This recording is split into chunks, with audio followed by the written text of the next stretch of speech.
saya Aisyah binti Priyono, kelas 73, asal sekolah SMPN 277 Jakarta. Kali ini saya akan membahas sidara kelas saya, yaitu Literasi Budaya Nusantara Provinsi Sulawesi Barat.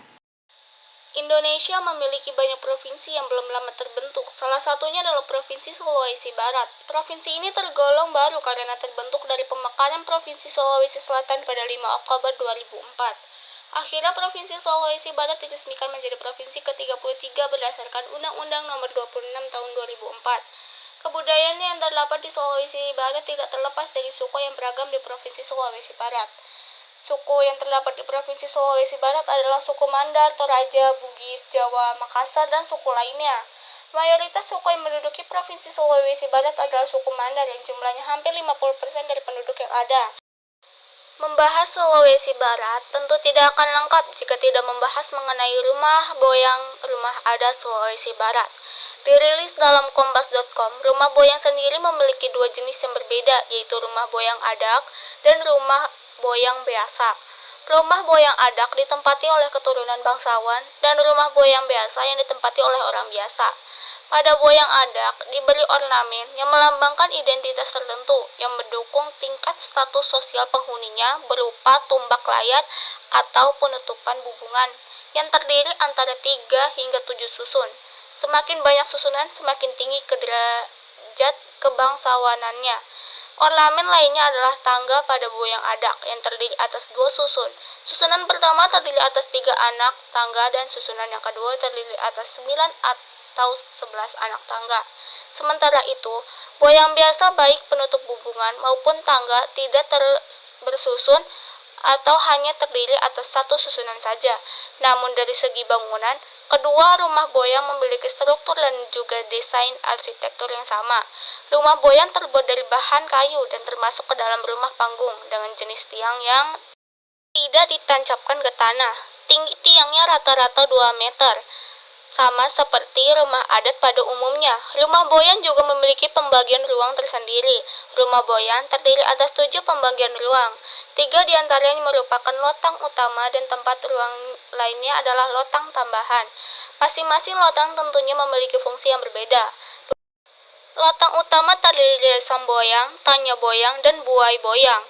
Samboyang adalah petak ke depan yang berfungsi untuk menerima tohana atau tamu, tempat tidur tamu yang bermalam, tempat pelaksanaan kegiatan hajatan, atau bahkan tempat memberikan mayat sebelum dibawa ke kubur. Dilanjutkan dengan petak tengah, tangga boyang, yang berfungsi sebagai ruang keluarga, sehingga televisi, radio, tape, recorder, VCD, dan berbagai peralatan rumah tangga lainnya ditempatkan di ruangan ini.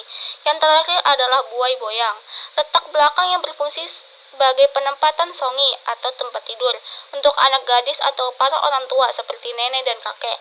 Penempatan ini dilakukan untuk menekankan fungsi keamanan dan juga perlindungan dibandingkan dengan ruang tengah dan ruang depan. Petak belakang lebih aman dan terlindungi dari berbagai hal akan merusak citra keluarga. Sementara lotang tambahan terdiri atas tapang, paceko, lego-lego, dan nayong boang. Papang terletak di bagian loteng rumah adat boyang dan berfungsi sebagai tempat penyimpanan barang atau gudang. Paceko yang berarti dapur berfungsi sebagai tempat para wanita dan gadis mengolah makanan. Lego-lego yang berfungsi sebagai teras dan juga tempat digunakan untuk tempat menenun. Dan naung boyang atau kolong rumah yang biasanya digunakan sebagai penyimpan ternak. Macam-macam alat musik tradisional Sulawesi Barat. 1. Kike atau pakike. 2. Calong. 3. Gimbal. 4. Kakdaro. 5. Gonggak 5.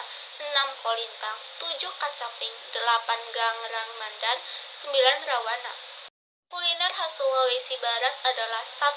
Jepa, 2. Golak kambu, 3. Sambusa, 4. Kue bikang, 5. Loka satai, 6. Kue cucur, 7. Kue paso, 8. Kue kui-kui, 9. Pupu.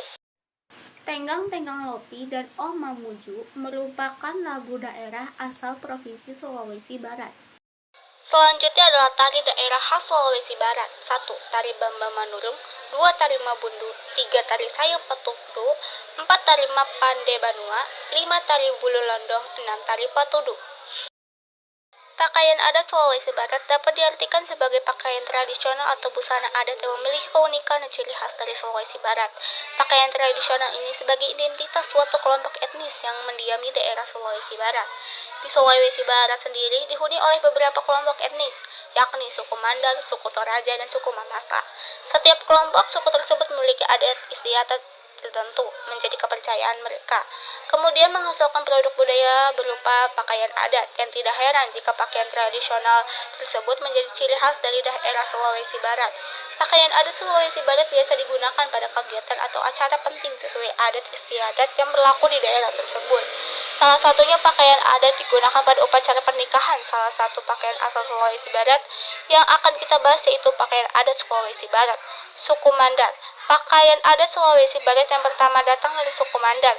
Pakaian suku Mandar tersebut juga Patukudu Tawaini. Busana tradisional dari suku Mandar ini biasa dipakai untuk menghadiri acara-acara kebudayaan seperti pertunjukan tari dan acara adat seperti pernikahan. Baju adat suku Mandar yang biasa dipakai saat pertunjukan tari disebut baju pokok, sementara baju yang dipakai untuk pernikahan dikenal juga dengan rawang bono. Selain itu terdapat pula perbedaan jumlah aksesoris yang dikenakan untuk dua kesempatan tersebut. Untuk pertunjukan tali, aksesoris yang dipakai hanya 18 item, sedangkan pada upacara pernikahan setidaknya ada 24 macam aksesoris yang harus dipakai, terutama oleh pihak perempuan. Adat istiadat Provinsi Sulawesi Barat adalah Cakuriri, merupakan salah satu upacara adat Sulawesi Barat yang bisa dibilang sangat langka karena dilaksanakan 5 tahun sekali.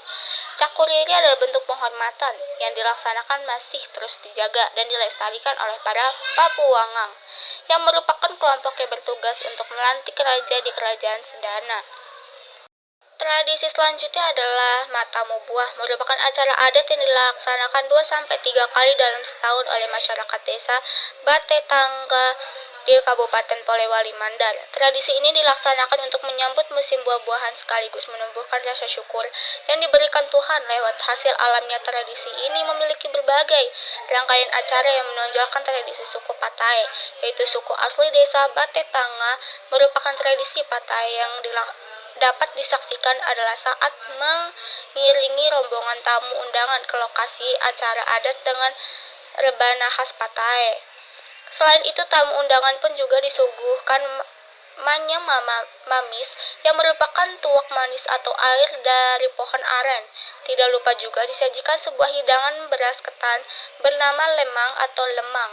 Setelah rangkaian acara selesai, acara akan ditutup dengan prosesi doa, kemudian tamu dipersilakan untuk menyantap hidangan yang telah disediakan.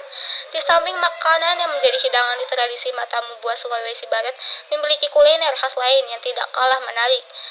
Mimi Rohmi Triasih dalam Vimela.com menyampaikan bahwa kue cucur adalah salah satunya. Kue cucur merupakan kue tradisional yang terbuat dari olahan tepung, beras, dan gula merah, sehingga kue ini memiliki cita rasa manis dan legit.